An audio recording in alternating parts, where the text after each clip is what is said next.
You ask Tiger to solve.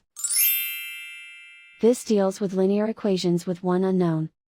The final result is p equals -5. Let's solve it step by step. Group all p terms on the left side of the equation. Add 10p to both sides. Group like terms. Simplify the arithmetic.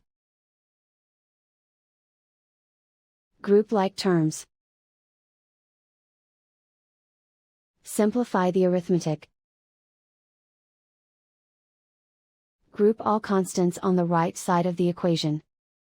Subtract 10 from both sides. Simplify the arithmetic.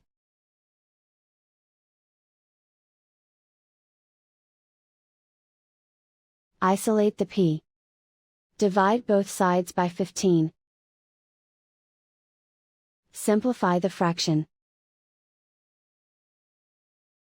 Find the greatest common factor of the numerator and denominator. Factor out and cancel the greatest common factor. And so the final result is p equals -5.